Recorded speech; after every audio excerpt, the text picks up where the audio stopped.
வணக்கம் நேயர்களே. தமிழ் கதைகள் கேட்டுக்கொண்டு வேலை செய்ய நம்ம தமிழ் ஸ்டோரி புக் சேனலை சப்ஸ்கிரைப் பண்ணுங்க. நன்றி. தெனாலிராமன் கதைகள் 1. அதிசய குதிரை. கிருஷ்ணதேவராயரின் படைகளுள் குதிரைப்படையும் ஒன்று.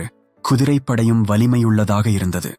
சண்டை இல்லாத காலங்களில் குதிரைகளை பராமரிக்க மந்திரிகளில் ஒருவர் ஒரு யோசனை சொன்னார். அதாவது, ஒரு வீட்டிற்கு ஒரு குதிரையையும் அதற்கு தீனி போடுவதற்கு ஒரு குறிப்பிட்ட தொகையும் கொடுக்கப்பட்டு வந்தது. அத்தொகையை பெற்றுக்கொண்டு குதிரையை நன்கு ஊட்டமளித்து வளர்த்தனர். அதேபோல் தெனாலிராமனுக்கும் ஒரு குதிரை கொடுக்கப்பட்டது. ஆனால் தெனாலிராமனோ ஒரு சிறிய கொட்டகையில் குதிரையை அடைத்து வைத்து புல் போடுவதற்கு மட்டுமே ஒரு சிறிய துவாரம் வைத்திருந்தான். அந்த துவாரத்தின் வழியாக புல்லை நீட்டியவுடன் குதிரை வெடுக்கென வாயால் கவ்விக்கொள்ளும் மிகவும் சிறிதளவு புல் மட்டுமே தினமும் போட்டு வந்தான். அதனால் அக்குதிரை எலும்பும் தோலுமாக நோஞ்சானாக இருந்தது. குதிரைக்கு தீனி வாங்கி போடும் பணத்தில் தெனாலிராமன் நன்கு உண்டு கொழுத்தான். ஒரு நாள் குதிரைகள் எப்படி இருக்கின்றன என்று காண அனைவருக்கும் செய்தி அனுப்பி குதிரைகளை அரண்மனைக்கு அழைத்து வர உத்தரவிட்டார் மன்னர். அதன்படி குதிரைகள் அனைத்தும் அரண்மனைக்கு கொண்டு வரப்பட்டன. மன்னர் குதிரைகளை பார்வையிட்டார். குதிரைகள் அனைத்தும் மிக திருப்திகரமாக இருந்ததால் மன்னர் மகிழ்ச்சியடைந்தார். அங்கிருந்த தெனாலிராமனை அழைத்து, உன் குதிரையை ஏன் கொண்டு வரவில்லை என மன்னர் கேட்டார். அதற்கு தெனாலிராமனோ, என் குதிரை மிகவும் முரட்டுத்தனமாக இருக்கிறது, அதை என்னால் அடக்க முடியவில்லை, அதனால்தான் இங்கே கொண்டு வரவில்லை என்றான். குதிரைப்படை தலைவரை என்னுடன் அனுப்புங்கள், அவரிடம் கொடுத்தனுப்புகிறேன் என்றான். இதை உண்மை என்று நம்பிய மன்னர் குதிரைப்படை தலைவனை தெனாலிராமனுடன் அனுப்பினார். குதிரைப்படை தலைவருக்கு நீண்ட தாடியுண்டு. குதிரைப்படை தலைவரும் அந்த துவாரத்தின் வழியாக குதிரையை எட்டி பார்த்தார். உடனே குதிரை அது புல்தான் என்று நினைத்து அவரது தாடியை கவ்வி பிடித்துக் கொண்டது. வலி பொறுக்க மாட்டாத குதிரை படைத்தலைவர் எவ்வளவோ முயன்றும் தாடியை குதிரையிடமிருந்து விடுவிக்க முடியவில்லை. இச்செய்தி மன்னருக்கு எட்டியது. மன்னரும் உண்மையிலேயே இது முரட்டு குதிரையாகத்தான் இருக்கும் என்று எண்ணி தெனாலிராமன் வீட்டுக்கு விரைந்தார்.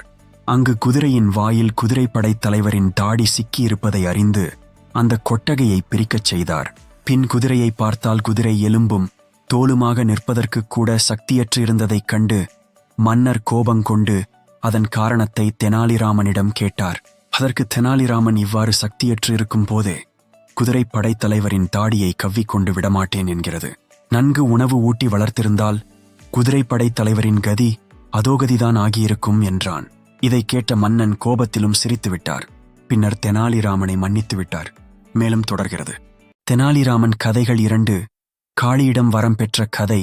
ஆந்திர மாநிலத்தில் உள்ள ஒரு சிற்றூரில் ஒரு ஏழை அந்தணக் குடும்பத்தில் பிறந்தார்.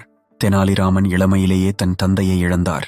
அதனால் அவரும் அவனுடைய தாயாரும் தெனாலி என்னும் ஊரில் வசித்து வந்தனர். அவருடைய தாய் மாமன் ஆதரவில் தான் வாழ்ந்து வந்தார்கள். தெனாலிராமனுக்கு படிப்பு என்பது வேப்பங்காயாக கசந்தது. இருந்தாலும் அவர் மிகவும் புத்திசாலியானவர், நல்ல நகைச்சுவையாக பேசக்கூடியவர். அவர் தந்தை இறந்ததால் தன் குடும்பத்தை காப்பாற்ற வேண்டிய நிலை ஏற்பட்டது. இந்நிலையில் தெனாலிராமனை காண ஒரு முனிவர் வந்தார். அவர் இராமனின் நிலையைக் கண்டு மிகவும் வருந்தினார். அதன் பிறகு அவருக்கு ஒரு மந்திரத்தை கற்றுக் கொடுத்தார். அந்த மந்திரத்தை பக்தியுடன் ஜபித்தால் காளி பிரசன்னமாவாள் என்றார். அதன்படியே இராமனும் கோயிலுக்குச் சென்று தன் கண்களை மூடி முனிவர் சொன்ன மந்திரத்தை ஜெபிக்கத் தொடங்கினார். இரவு பகல் பாராமல் ஜெபித்ததால் உடனே காளி அவர் எதிரே தோன்றினாள். உனக்கு என்ன வேண்டும் என கோபமாக கேட்டாள் காளி. அவளை வணங்கி எழுந்த இராமன் கைகளை கூப்பித் தொழுதவாறே கேட்டான். தாயே, என் வறுமை அகலும் வழியும் எனக்கு நல்லறிவும் தர வேண்டுகிறேன்.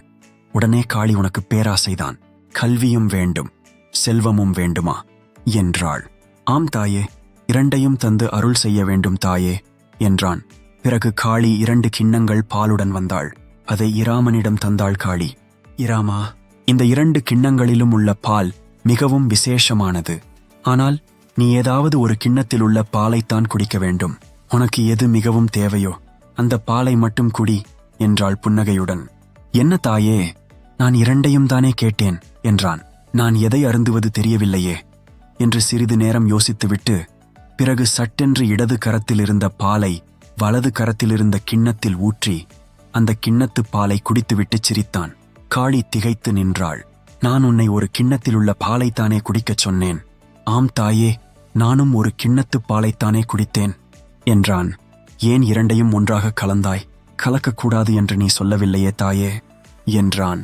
உடனே காளி மகிழ்ந்து ராமனுக்கு, வரம் தந்தால் ராமானி புலவன் என்று பெயர் பெறாமல் விகடகவி என்றே பெயர் பெறுவாய் என்று கூறி மறைந்தாள்.